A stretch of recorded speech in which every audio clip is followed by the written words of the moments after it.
लड़कियों को एक ही वक्त में खूबसूरत जेक से प्यार हो गया। अपने लिए इस शख्स का दावी करने के लिए दोनों ने उसका दरवाज़ा खटखटाया, जबकि इस शख्स की बीवी घर पर नहीं थी।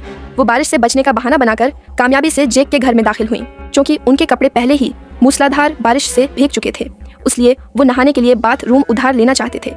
ये सुनकर जेक हचकचाता था, लेकिन लड़की की मुसलसल उल्तजा के तहत वो फिर भी उनकी दरख्वास्त मान गया। ताहम जेक को क्या मालूम था कि वो पहले ही इन दोनों के बिछाए हुए जाल में फंस चुका था।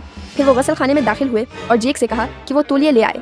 वो सिर्फ अपनी आंखें ढांप सकता था और बाथरूम का दरवाज़ा खोल सकता था, लेकिन दोनों के जारहाना अंदाज में जेक जल्द ही गर गया। सुबह के वक्त वो अचानक शोर की आवाज़ों से बेदार हुआ। जेक कमरे में आया तो उसने देखा कि लड़कियां लापरवाही से खेल रही हैं।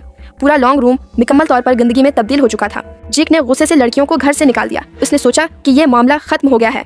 ताहम शाम के वक्त अचानक कमरे से अजीब सी आवाज़ आई। जेक एहतियात से ऊपर चला गया। उसने देखा कि एक तस्वीर ज़मीन पर गिर गई है। जैसे ही जेक उसे उठाने वाला था कि अचानक एक लड़की ने उस पर हमला कर दिया। जब जेक दोबारा बेदार हुआ तो वो पहले ही बिस्तर से बंधा हुआ था।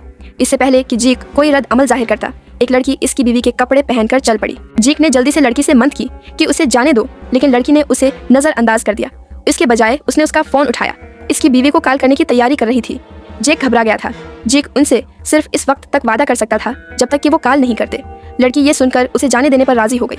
फिर एक लड़की बाथरूम गई। जेक को एहसास हुआ कि फरार होने का यही बेहतरीन मौका है।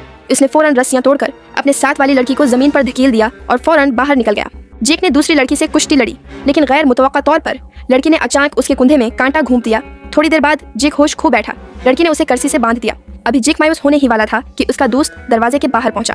दोनों ने जल्दी से जेक को छुपाया, फिर दरवाजा खोला। उन्होंने झूठ बोला कि वो जेक की रिश्तेदार हैं। जैसे ही लड़की दोबारा वही चाल इस्तेमाल करने वाली थी, गैर मुतवक्का तौर पर आदमी ने फौरन महसूस किया कि कुछ गलत है, क्योंकि जेक का कोई रिश्तेदार नहीं था। क्या आपको लगता है कि वो कामयाबी से जेक को बचा सकता है?